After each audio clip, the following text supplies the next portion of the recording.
রাজনৈতিক দলগুলোর সব অভিযোগ খতিয়ে দেখছে নির্বাচন কমিশন।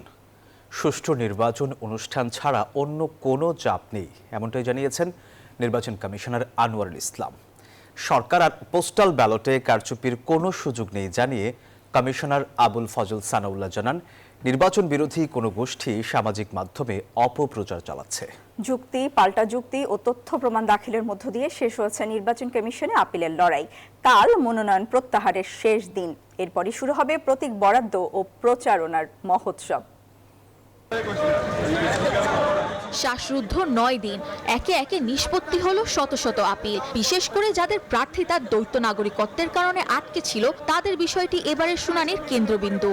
মঙ্গলবার প্রার্থিতা প্রত্যাহারের শেষ দিন, এরপরই চূড়ান্ত হবে কারা থাকছেন ভোটের লড়াইয়ে। মাঠ পর্যায়ের প্রস্তুতিও থেমে নেই।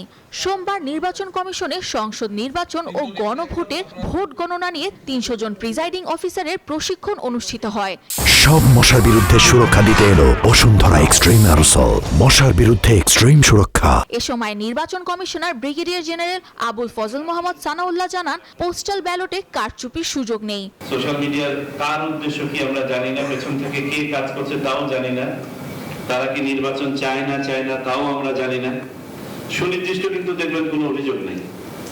সোশ্যাল মিডিয়ায় যে জিনিসগুলো আছে, এখানে কোনো সুনির্দিষ্ট অভিযোগ নেই। এগুলো হচ্ছে মানুষের মাঝে বিভ্রান্তি ছড়ানো এবং মানুষকে অন্যদিকে ধাবিত করা। গণমাধ্যম কর্মীদের সঙ্গে আলাপকালে নির্বাচন কমিশনার আনোয়ারুল ইসলাম সরকার জানান, রাজনৈতিক দলগুলোর অভিযোগ খতিয়ে দেখার পাশাপাশি প্রয়োজনীয় ব্যবস্থা নেওয়া হচ্ছে। ছোটখাটো সমস্যা যেগুলো আছে সেগুলো আমরা সমাধান করছি। বড় ধরনের কোনো সমস্যা নির্বাচন কমিশন এখনো পর্যন্ত করে নাই এবং সমস্যায় পড়ে নাই। কোনো চাপ নেই, কারণ সবাই চাচ্ছে ভালো নির্বাচন, কমিশনও চাচ্ছে ভালো নির্বাচন, নিরপেক্ষ নির্বাচন। এবারের নির্বাচনে রিটার্নিং কর্মকর্তাদের দেওয়া 723টি মনোনয়ন বাতিলের সিদ্ধান্তের বিরুদ্ধে মোট 645টি আপিল জমা পড়েছিল। এর মধ্যে 400-র বেশি প্রার্থিতা ফিরে পেয়েছেন এবং বাতিল হয়েছে প্রায় 200 আবেদন। সামিয়া মাহতাব রোজা, নিউজ 24, ঢাকা।